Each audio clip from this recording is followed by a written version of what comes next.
Hello વિદ્યાર્થી મિત્રો, એજ્યુકટેકનો ચેનલમાં આપનું સ્વાગત છે। આજે આપણે શીખીશું ધોરણ 7 વિષય સામાજિક વિજ્ઞાન પાઠ 19 બજાર। પાઠ 19ના સ્વાધ્યાયના પ્રશ્નોના જવાબની અહીં આપણે સમજ મેળવીશું।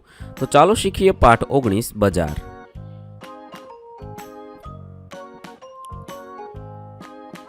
પ્રશ્ન નંબર 1, નીચેના પ્રશ્નોના 1-2 વાક્યમાં ઉત્તર આપો।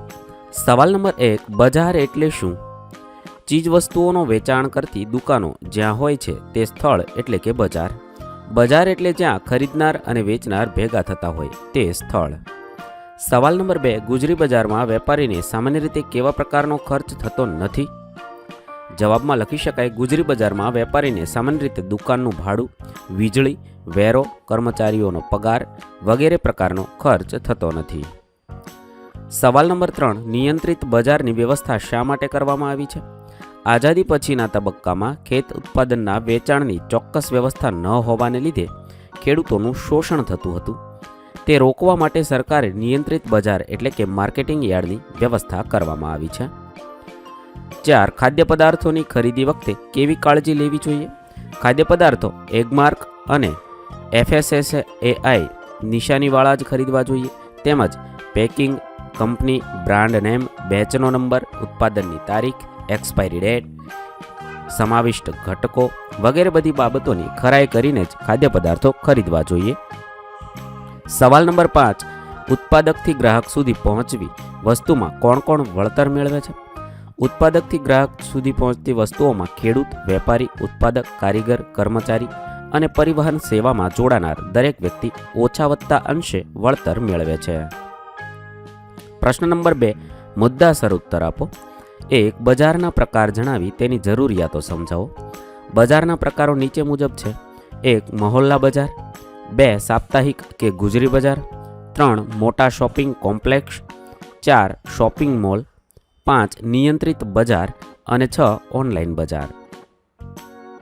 બજારની જરૂરિયાતમાં લખી શકાય, ખેડૂતો પોતાની ખેત પેદાશો વેચી શકે છે, વ્યવસાયકારો પોતાના વ્યવસાય માટે વસ્તુઓ ખરીદી શકે છે, ગ્રાહકો પોતાના જીવન જરૂરિયાતની ચીજ વસ્તુઓ અને મનોરંજનની વસ્તુઓ ખરીદી શકે છે, ઉત્પાદકો પોતાના ઉત્પાદનની વસ્તુઓ વહેંચી શકે છે, કંપનીઓ પોતાના બ્રાન્ડની વસ્તુઓ વહેંચી શકે છે, નાના મોટા વેપારીઓ પોતાની ચીજ વસ્તુઓ વહેંચી શકે છે વગેરે માટે બજારની જરૂરિયાત છે।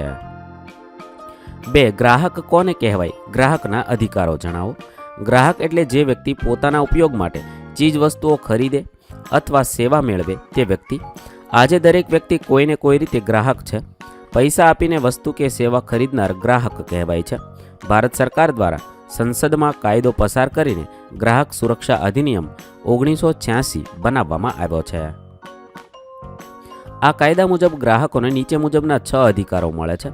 પહેલું, સલામતીનો અધિકાર, તો વ્યક્તિના જીવન તથા સ્વાસ્થ્ય માટે નુકસાનકારક ઉત્પાદનો અને સેવાઓ અંગે સંપૂર્ણ સુરક્ષાનો અધિકાર, અર્થાત તમે કોઈ ચીજ વસ્તુ કે સેવા ખરીદો છો તો તેના વપરાશ કર્યો પછી લાંબા ગાળે પણ તમારા સ્વાસ્થ્ય જીવનને કોઈ નુકસાન થાય તો તમે ગ્રાહક સુરક્ષા કાયદા મુજબ ફરિયાદ કરી શકો છો।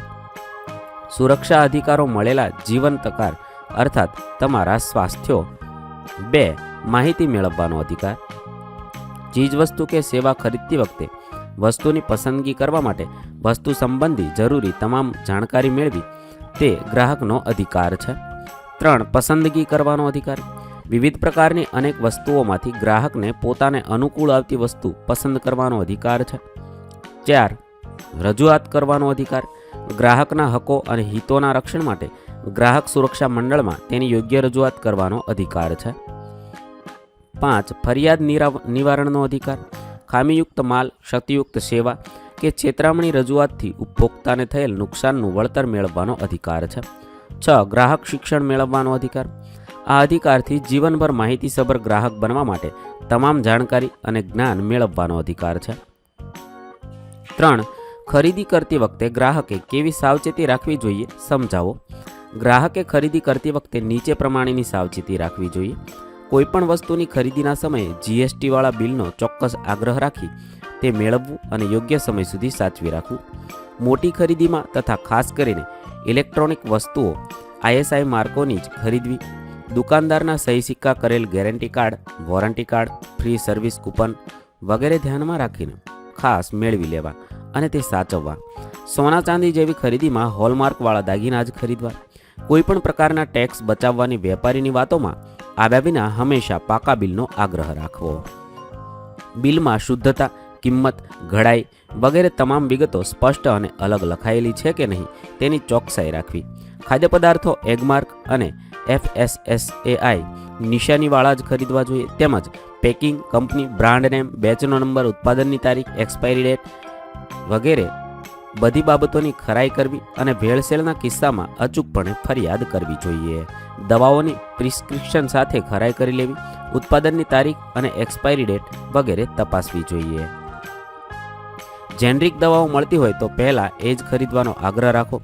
કપડામાં કાપડ, કલર, સિલાઈ, જરી, ભરત, માપ, સાઇઝ વગેરે ચેક કરી ખરીદી કરવી.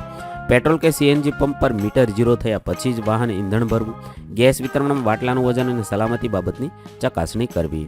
શૈક્ષણિક સંસ્થાઓમાં સલામતીની વ્યવસ્થા, શિક્ષકોની લાયકાતની વિગતો અને ફી ભર્યાની રસીદ મેળવી લેવી. જીવન વીમા પોલિસી કે વાહન વીમામાં સંજોગોમાં પોલિસીની શરતો સમજી પોલિસીનો અસલ દસ્તાવેજ અચૂક મેળવી લેવો. બિનજરૂરી અને ખોટી ખરીદીથી બચવું. સેલ, ભેટ કૂપન, ઇનામી યોજના વગેરે લોભામણી જાહેરાતોથી છેતરાવું નહીં અને છેતરાયા હોય તો વર્તમાનપત્રો દ્વારા તેની જાણકારી અન્યને આપવાથી બીજા લોકો છેતરાતા અટકાશે. ગ્રાહક તરીકે આપણે આવી સાવચેતી રાખવી જોઈએ. 4. કાપડની ઉત્પાદન પ્રક્રિયાને વર્ણવો. કાપડના ઉત્પાદન માટે શરૂઆતમાં ખેતી થાય છે. સૌપ્રથમ બિયારણની ખરીદી કરી ખેતર ખેડી વરસાદ થયા બાદ કપાસનું બિયારણ વાવવામાં આવે છે. વરસાદને લીધે કપાસ સાથે નીકળેલ નિંદામણ દૂર કરી ખેડ જરૂરી રાસાયણિક ખાતર આપવામાં આવે છે. આવી રીતે કાપડ ઉત્પાદનની પ્રક્રિયાને તમારે ડિટેલમાં જવાબ લખવાનો છે. વિદ્યાર્થી મિત્રો, જવાબ લાંબો થવાને કારણે હું જવાબ વાંચતો નથી. તમે વિડીયો પોઝ કરી જવાબ લખી શકો છો. પ્રશ્ન નંબર 3.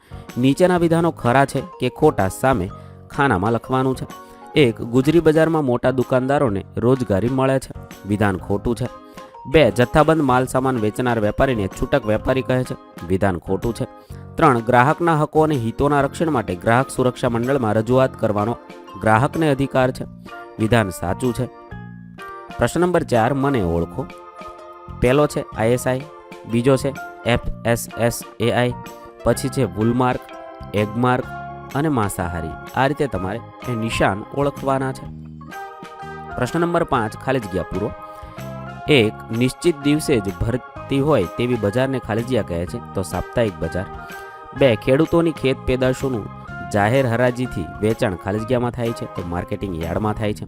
3. સોના ચાંદીના દાગીના ખાલી જગ્યા માર્કાવાળા જ હોય તો હોલમાર્કવાળા ખરીદવા જોઈએ. 4. કાપડના ઉત્પાદન માટેનો કાચો માલ તો કપાસ છે. 6. વર્તમાન સમયમાં સમગ્ર વિશ્વ એક બજાર છે. અહીં આપણા પાઠ 19ના પ્રશ્નોના જવાબ પૂર્ણ થશે. વિદ્યાર્થી મિત્રો, ધોરણ 7ના સામાજિક વિજ્ઞાન વિષયના તમામ પાઠના પ્રશ્નોના જવાબના વિડીયો આપણી ચેનલ પર ઉપલબ્ધ છે, જે તમે ધોરણ 7 સામાજિક વિજ્ઞાન નામના પ્લેલિસ્ટમાંથી મેળવી શકો છો. પ્લેલિસ્ટની લિંક વિડીયોના ડિસ્ક્રિપ્શનમાં આપેલી છે.